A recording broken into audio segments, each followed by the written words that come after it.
आप सभी को। तो आज हम फिर आए हैं अपनी किताब गुनाहों का देवता, और इस किताब को पढ़ते पढ़ते एक कंफर्ट जोन आप लोगों ने मेरी ही तरह अगर पा लिया है तो आपको मुबारकबाद। तो हम 59 पेज तक पहुँचे थे, जहाँ पर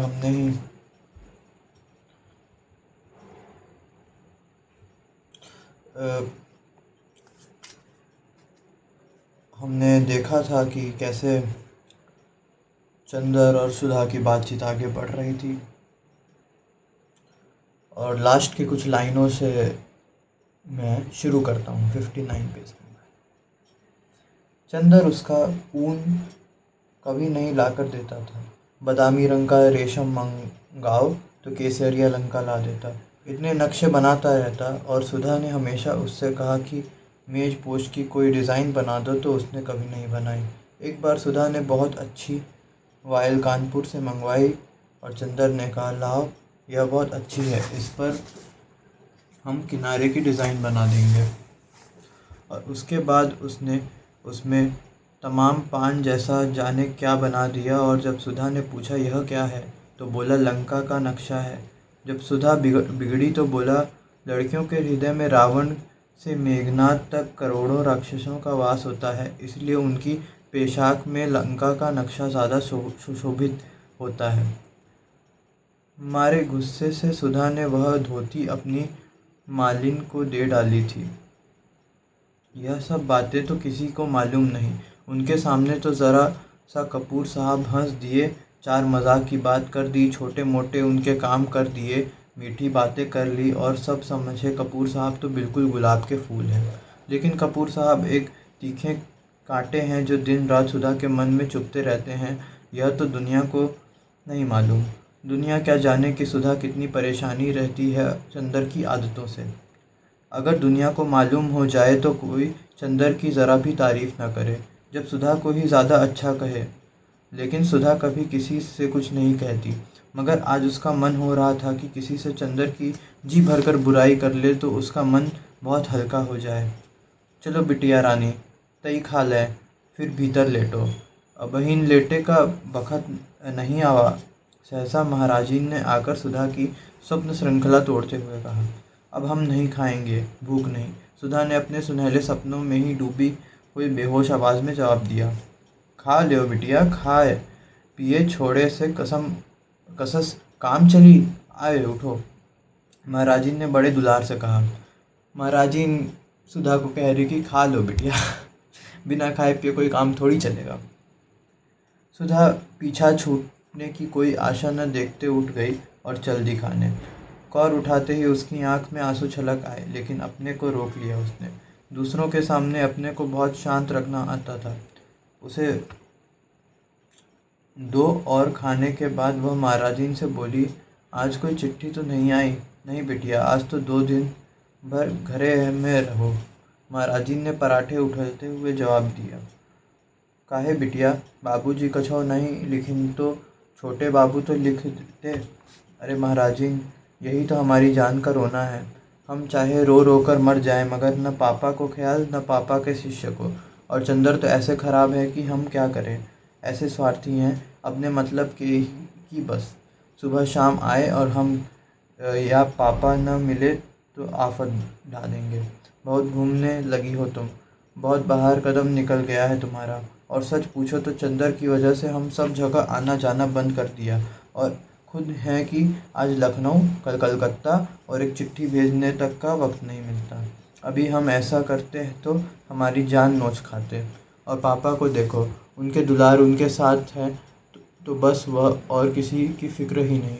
अब तब तुम महाराजीन, चंदर को तो कभी कुछ चाय वाय बना के मत देना। काहे बिटिया, काहे कोसत हो? कैसा चांद से तो है छोटे बाबू, और कैसा हंस के बात करत हैं। माई का जाने कैसे ही आए पड़ा कि उन्हें अलग के दिस। बेचारा होटल में जाने कैसे रोटी खात हुई। उन्हें यहीं बुला ले तो अपने हाथ की खिलाए के 2 महीना माँ मोटा के दई।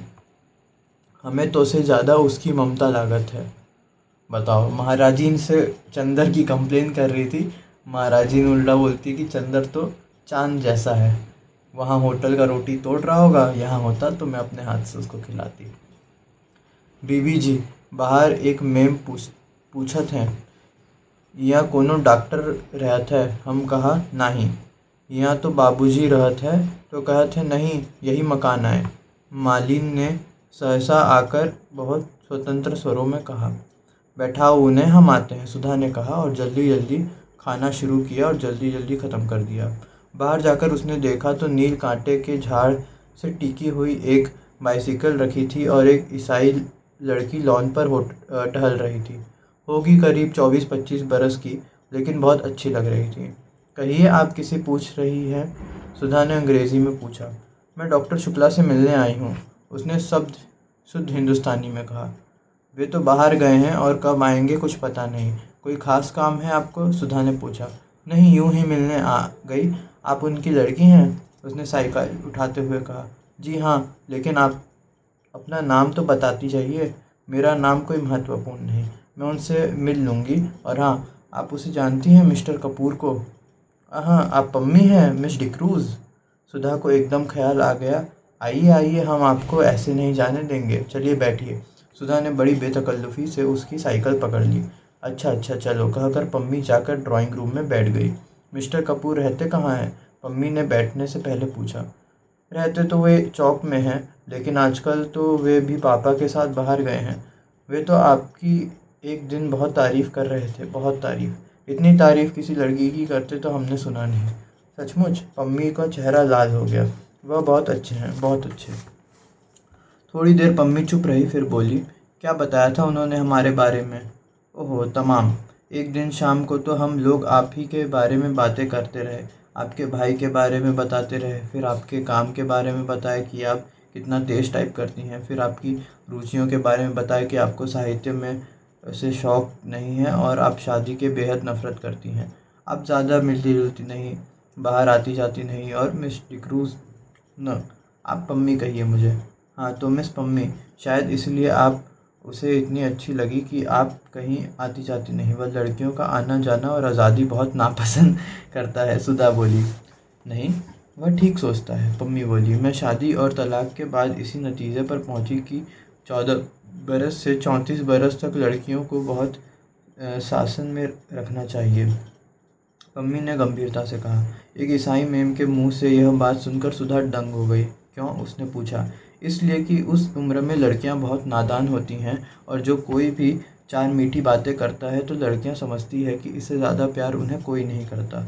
और इस उम्र में जो कोई भी ऐसा ऐरा गहरा उनके संसर्ग में आ जाता है, उसे वे प्यार का देवता समझने लगती हैं, और नतीजा यह होता है कि वे उसे ऐसे जाल में फंस जाती है कि ज़िंदगी भर उसे छुटकारा नहीं मिलता।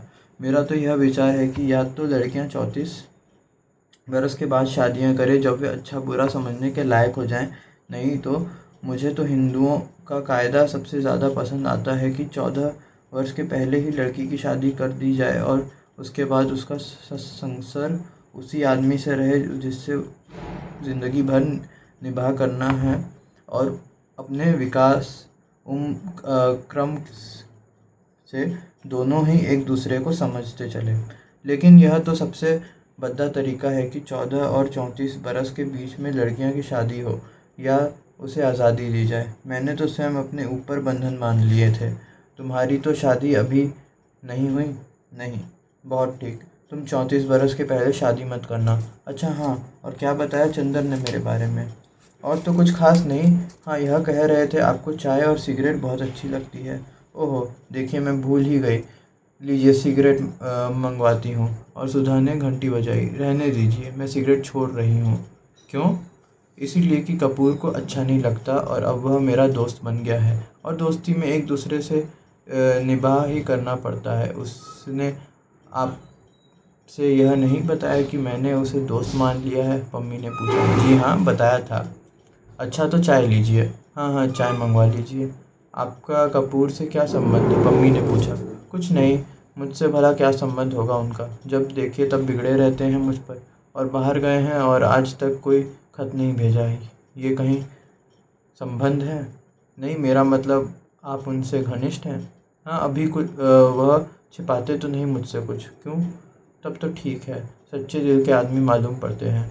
आप तो यह बता सकती हैं कि उन्हें क्या क्या चीज़ें पसंद है। हाँ, उन्हें कविता पसंद है, बस कविता के बारे में बात न कीजिए। कविता सुना दीजिए उन्हें या कविता की किताब दे दीजिए उन्हें। और उनको सुबह घूमना पसंद है, रात को गंगा जी के सैर करना पसंद है, सिनेमा तो बेहद पसंद है, और क्या, चाय की पत्ती का हलवा पसंद है। यह क्या होता है? मेरा मतलब बिना दूध की चाय उन्हें पसंद है।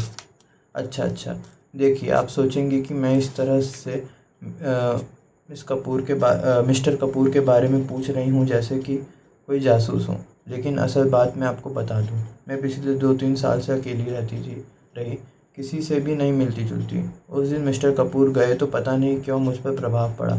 उनको देखकर ऐसा लगता कि यह आदमी है जिसमें दिल की सच्चाई है, जो आदमियों में बिल्कुल नहीं होता। तभी मैंने सोचा इसमें दोस्ती कर लूँ।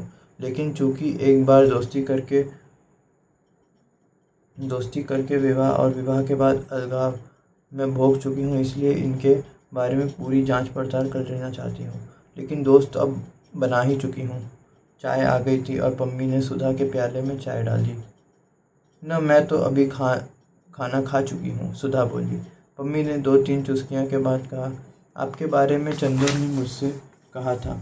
कहा होगा, सुधा मुंह बिगाड़ कर बोली। मेरी बुराई कर रहे होंगे और क्या। पम्मी चाय के प्याले से उठते हुए धुएं को देखती हुई अपने ही ख्याल में डूबी थी। थोड़ी देर बाद बोली, मेरा अनुमान गलत नहीं होता।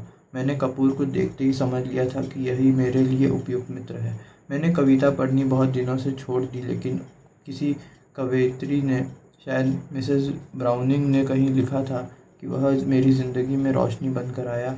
उसे देखते ही मैं समझ गई कि यह वह आदमी है जिसके हाथ में मेरे दिल के सभी राज सुरक्षित रहेंगे।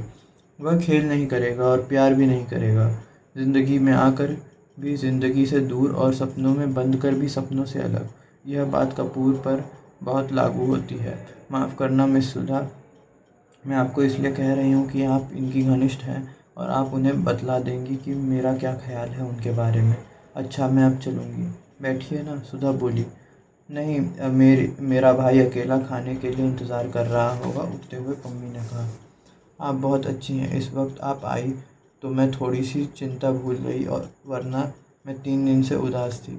बैठे, कुछ और चंदर के बारे में बताइए ना। अब नहीं, वह अपने ढंग का अकेला आदमी है, यह मैं कह सकती हूँ। ओह, तुम्हारी आंखें बड़ी सुंदर हैं, देखो।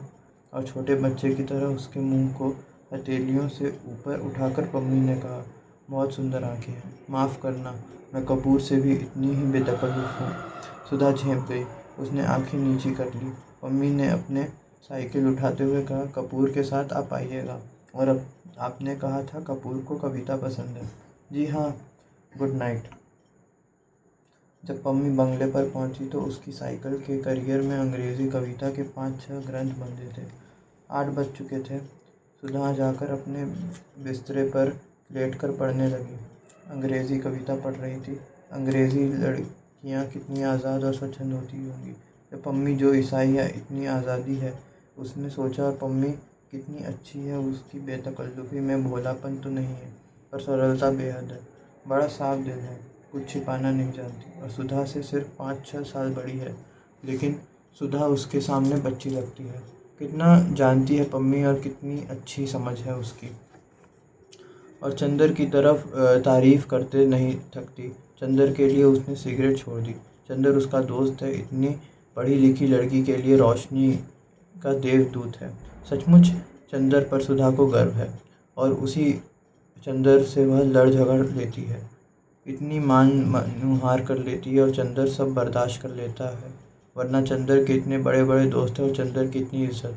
अगर चंदर चाहे तो सुधा की रत्ती भर परवाह न करे, लेकिन चंदर सुधा की भली बुरी बात बर्दाश्त कर लेता है, और वह कितना परेशान करती रहती है चंदर को। कभी अगर सचमुच चंदर बहुत नाराज़ हो गया और सचमुच हमेशा के लिए बोलना छोड़ दे, तब क्या होगा? या चंदर यहाँ से कहीं चला जाए, तब क्या होगा? खैर, चंदर जाएगा तो नहीं इलाहाबाद छोड़कर, लेकिन अगर वह खुद कहीं चली गई, तब क्या होगा? वह कहाँ जाएगी? अरे, पापा को मनाना तो बाएं हाथ का खेल है। और ऐसा प्यार वह करेगी नहीं कि शादी करनी पड़े। लेकिन यह सब तो ठीक है, पर चंदर ने चिट्ठी क्यों नहीं भेजी? क्या नाराज़ होकर गया है? जाते वक्त सुधा से परेशान तो बहुत किया था। होल्ड ऑल की पेटी का बैक्सुआ खोल दिया था और उठाते ही चंदर के हाथ से सब कपड़े बिखर गए। चंदर कुछ बोला नहीं, लेकिन जाते समय उसने सुधा को डांटा भी नहीं और न यही समझाया कि घर का ख्याल रखना, अकेले घूमना मत, महाराजीन से लड़ना मत, पढ़ती रहना। इससे सुना समझ तो गई कि वह नाराज़ है, लेकिन कुछ कहा नहीं। लेकिन चंदर को खत तो भेजना चाहिए था, चाहे गुस्सा का ही खत क्यों न होता। बिना खत के मन उनका कितना घबरा रहता है। और क्या चंदर को मालूम नहीं होता? यह कैसा हो सकता है? जब इतनी दूर बैठे हुए सुधा को मालूम हो गया कि चंदर नाखुश है, तो क्या चंदर को नहीं मालूम होगा कि सुधा का मन उदास हो गया है? ज़रूर मालूम होगा। सोचते सोचते उसे जाने कब नींद आ गई, और नींद में उसे पापा या चंदर की चिट्ठी मिली या नहीं, या यह तो नहीं मालूम। लेकिन इतना ज़रूर है कि जैसे यह सारी सृष्टि एक बिंदु से बनी है और एक बिंदु में समा गई, उसी तरह सुधा की यह भादों की घटाओं जैसे फैली हुई बेचैनी और गीली उदासी एक चंदर के ध्यान से उठी और उसी में समा गई। दूसरे दिन सुबह सुधा आंगन में बैठी हुई आलू छील रही थी और चंदर का इंतज़ार कर रही थी। उसी दिन रात को पापा आ गए थे और दूसरे दिन सुबह बुआ जी और बिनती। सुधी, किसी ने इतने प्यार से पुकारा कि हवाओं में रस भर आया। अच्छा, आ गए चंदर? सुधा आलू छोड़कर उठ बैठी। क्या लाए हमारे लिए लखनऊ से? बहुत कुछ सुधा। के है सुधा? सहसा कमरे से कोई बोला। चंदर है, सुधा ने कहा। चंदर, बुआ आ गई। और कमरे से बुआ जी बाहर आई। प्रणाम बुआ जी, चंदर बोला और पैर छूने के लिए झुका। हाँ हाँ हाँ। बुआ जी 3 कदम पीछे हट गई। देखते ने हम पूजा की धोती पहने हैं। ई के है सुधा? सुधा ने बुआ की बात का कुछ जवाब नहीं दिया। चंदर, चलो अपने कमरे में, यहाँ बुआ पूजा करेंगी। चंदर अलग उठा।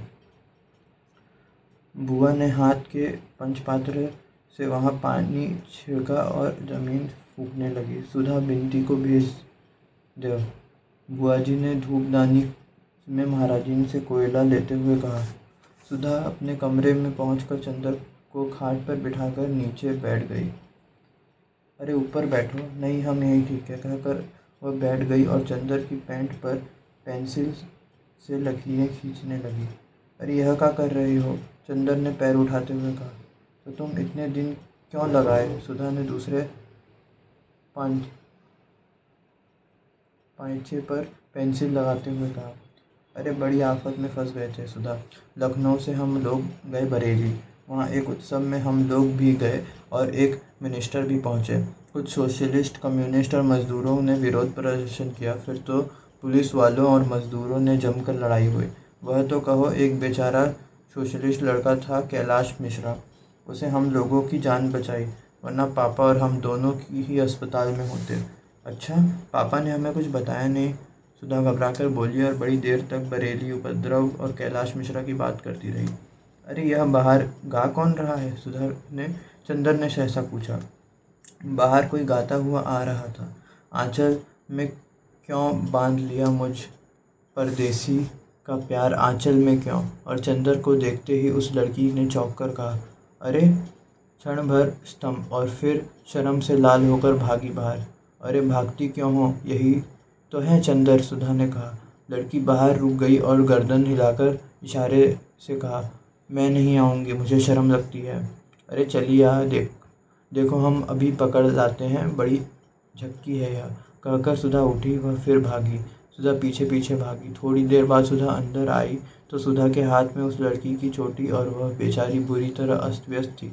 दांत से अपने आंचल का छोर दबाए हुए थी। बाल की 3-4 लटें मुंह पर झुक रही थी और लाज के मारे सिमटी जा रही थी, और आंखें थी कि मुस्काए या रोए, यह तय ही नहीं हो पाई थी। देखो चंदर, देखो, सुधा हाँफ रही थी। यही है बिनती, मोटकी कहीं की, इतनी मोटी है कि दम निकल गया हमारा। सुधा बुरी तरह हाँफ रही थी। चंदर ने देखा, बेचारी की बुरी हालत थी। मोटी तो बहुत नहीं थी, पर हाँ, गांव की तंदुरुस्ती थी। लाल चेहरा जिसे शर्म ने तो दूना बना दिया था। एक हाथ से अपनी चोटी पकड़े थी, दूसरे से अपने कपड़े ठीक कर रही थी और दांत से आंचल पकड़े। छोड़ दो उसे, यह क्या है सुधा, बड़ी जंगली हो तुम, चंदन ने डांट कर कहा। जंगली मैं हूँ या यह? चोटी छोड़कर सुधा बोली। यह देखो, दांत काट लिया है इसने। सचमुच सुधा ने के कंधे पर दांत के निशान बने हुए थे। चंदर इस संभावना पर बेतहाशा हंसने लगा कि इतनी बड़ी लड़की दांत काट सकती है। क्यों जी, इतनी बड़ी हो गई और दांत काटती हो? उसकी हंसी रुक नहीं रही थी। सचमुच यह तो बड़े मज़े की लड़की है। बिनती है इसका नाम। क्यों रे, महुआ बिनती थी क्या वहाँ, जो बुआ जी ने बिनती नाम रखा है? वह पल्ला ठीक से ओढ़ चुकी थी। बोली नमस्ते। चंदर और सुधा दोनों हंस पड़े। अब इतनी देर बाद याद आई। चंदर और भी हंसने लगा। बिनती, ए बिनती, बुआ की आवाज़ आई। बिनती ने सुधा की ओर देखा और चली गई। और कहो सुधी, चंदर बोला, क्या हालचाल रहा यहाँ? फिर भी एक चिट्ठी भी तो नहीं लिखी तुमने। सुधा बड़ी शिकायत के स्वर में बोली। हमें रोज़ रुलाई आती थी और तुम्हारी वो आई थी। हमारी वो? चंदर ने चौंक कर पूछा। अरे हाँ, तुम्हारी पम्मी रानी। अरे वो आई थी, क्या बात हुई? कुछ नहीं, तुम्हारी तस्वीर देख कर रो रही थी। सुधा ने उंगलियां नचाते हुए कहा। मेरी तस्वीर देखकर? अच्छा, और थी कहाँ मेरी तस्वीर? अब तुम तो बहस करने लगे। हम कोई वकील हैं, तुम कोई नई बात बताओ, सुधा बोली। हम तो तुम्हें बहुत बहुत बात बताएंगे, पूरी कहानी है। इतने में बिनती आई। उसके हाथ में एक तस्तरी थी और एक गिलास। तस्तरी में कुछ मिठाई थी और गिलास में शरबत। उसने लाकर तस्तरी चंदर के सामने रख दी। ना भाई, हम नहीं खाएंगे, चंदर ने इनकार किया। बिनती ने सुधा की ओर देखा। खा लो, लगे नखरे करने, लखनऊ से आ रहे हैं, तकल्लुफ़ न करे तो मालूम कैसे हो, सुधा ने मुंह चिढ़ाते हुए कहा। चंदर मुस्कुराकर खाने लगा। दीदी के कहने पर खाने लगे आप? बिनती ने अपने हाथ की अंगूठी की ओर देखते हुए कहा। चंदर हंस दिए। कुछ बोला नहीं। बिनती चली गई। बड़ी अच्छी लड़की मालूम पड़ती है यह, चंदर बोला। बहुत प्यारी है और पढ़ने में हमारी तरह नहीं है, बहुत तेज़ है। अच्छा, तुम्हारी पढ़ाई कैसे चल रही है? मास्टर साहब बहुत अच्छा पढ़ाते हैं। और चंदर, अब हम खूब बात करते हैं उससे दुनिया भर की, और वे बस हमेशा सिर नीचे किए रहते हैं। एक दिन पढ़ते वक्त हम गरी पास में रख कर खाते गए, उन्हें मालूम ही नहीं हुआ। उनसे एक दिन कविता सुनवा दो, सुधा बोली। चंदर ने कुछ जवाब नहीं दिया और डॉक्टर साहब के कमरे में जाकर किताबें उलटने लगा। इतने में बुआ जी का तेज स्वर आया। हमें मालूम होता है कि ये मुँह झौंसी हमके ऐसी नाच नचाइए तो हम पैदा होते गला घोंट देवे। हाय राम, आकाश सिर पर उठाए हैं कि घंटे से नरियात नरियात गटई फट गई, ई बोलते नहीं जैसे सांप सूंघा हुए। प्रोफेसर शुक्ला के घर में वह नया सांस्कृतिक तत्व था। कितनी शालीनता और शिष्टता से वह रहते थे। कभी इस तरह की भाषा भी उनके घर में सुनने को मिलेगी, इसकी चंदर को ज़रा भी उम्मीद न थी। चंदर चौंक कर उधर देखने लगा। डॉक्टर शुक्ला समझ गए। कुछ लिज्जत से और मुस्कुराकर गिलानी छिपाते हुए से बोले, मेरी विधवा बहन है, कल गांव से आई है लड़की को पहुंचाने। उसके बाद कुछ पटकने का स्वर आया, शायद किसी बर्तन के। इतने में सुधा आई, गुस्से से लाल। सुना पापा तुमने? बुआ बिनती को मार डालेंगी। क्या हुआ आखिर? डॉक्टर शुक्ला ने पूछा। कुछ नहीं, बिनती ने पूजा के पंचपात्र उठाकर ठाकुर जी के सिंहासन के पीछे रख दिया था। उन्हें दिखाई नहीं पड़ा तो गुस्सा बिनती पर उतार रही हैं। इतने में फिर उनकी आवाज़ आई। पैदा करते बखत बहुत अच्छा लाग रहा, पादत बखटते बोल गए, मर गए रहते तो आपन संतानों अपने साथ ले जाते, हमारे मूड पर ई हत्या काहे डाल गए। ऐसी कुलछनी है कि पैदा होते ही बाप को खाए गई। अपनी बेटी को डांटते हुए उसकी बुआ बहुत गलत गलत बातें कह रही है। सुना पापा तुमने? चलो हम चलते हैं, डॉक्टर शुक्ला ने कहा। सुधा वहीं रह गई। चंदर से बोली, ऐसा बुरा स्वभाव है बुआ का कि बस। बिनती ऐसी है कि इतना बर्दाश्त कर लेती है। बुआ ने ठाकुर जी का सिंहासन साफ करते हुए कहा, रोवत काहे हो? कौन तुम्हारे माई बाप को गरियावत है कि ई आंसुआ ढरकाए रही हो? ई सब चोचला अपने ओ को दिखाओ जाके।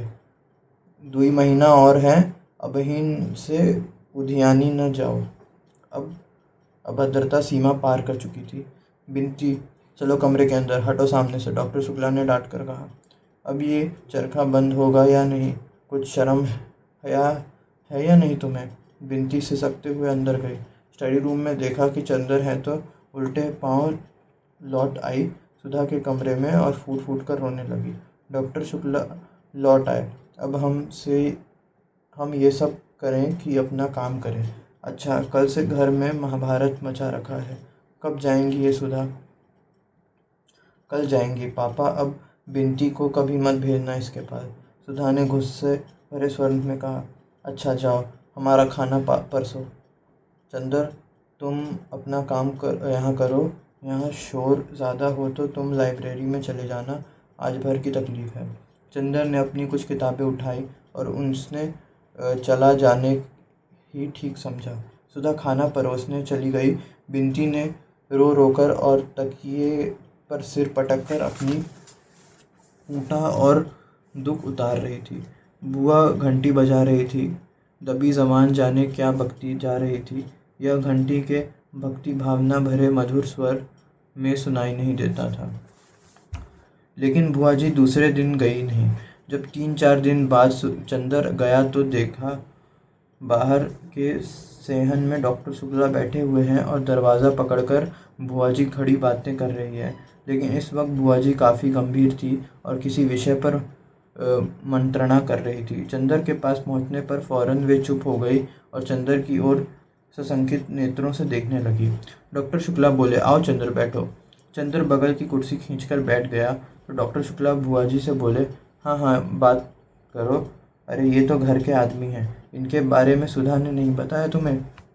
ये चंदर हैं, हमारे शिष्य, बहुत अच्छा लड़का है। अच्छा अच्छा भैया, बैठो। तू तो एक दिन और आए रही हो, बीए में पढ़त हो सुधा के संगे? नहीं बुआ जी, मैं रिसर्च कर रहा हूँ। वाह, बहुत खुशी भाई तो को देख के। हाँ तो सुकुल, वे अपने भाई से बोली, फिर यही ठीक होई। बिनती का बिया टाल देव और अगर ई लड़का ठीक हुई जाए तो सुधा का बिया आषाढ़ भर में निपटा दे।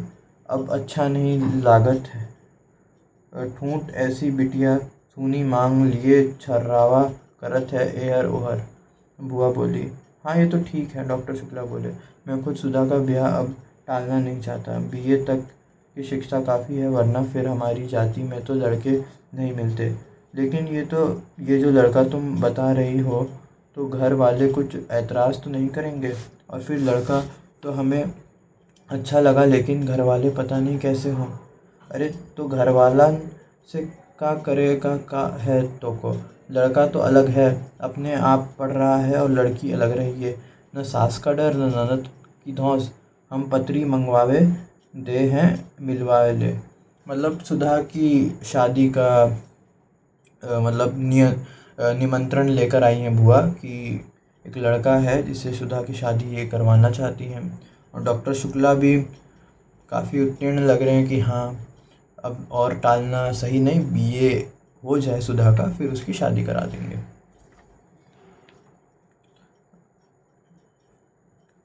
डॉक्टर शुक्ला ने स्वीकृति में सिर हिला दिया। तो फिर बिनती के बारे में कहा था, अगहन तक टाल दिया जाए ना? बुआ जी ने पूछा। हाँ हाँ, डॉक्टर शुक्ला ने विचार में डूबे हुए कहा। तो फिर तुम ही इन जूता पिटाऊ बड़नकू से कह दियो आए के कल से हमरी छाती पर मूंग डालत है। बुआ जी ने चंदर की ओर किसी को निर्देशित करते हुए कहा और चली गई। चंदर चुपचाप बैठा था, जाने क्या सोच रहा था। शायद कुछ भी नहीं सोच रहा था, मगर फिर भी अपनी विचार शून्यता में ही खोया हुआ सा था।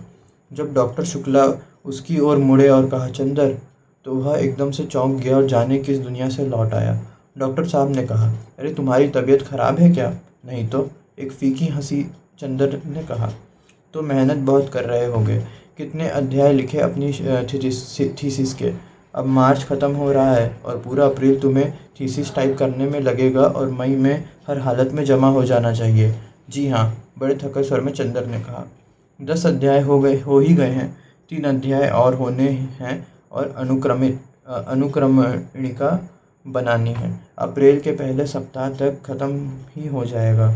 अब सिवा थीसिस के और करना ही क्या है? एक बहुत गहरी सांस लेते हुए चंदर ने कहा और माथा थाम कर बैठ गया। कुछ तबीयत ठीक नहीं है तुम्हारी? चाय बनवा लो। लेकिन सुधा तो है नहीं न महाराजीन है, डॉक्टर साहब बोले। अरे सुधा? सुधा के नाम पर चंदर चौंक गया। हाँ, अभी वह सुधा के ही बारे में सोच रहा था जब बुआ जी बात कर रही थी। क्या सोच रहा था?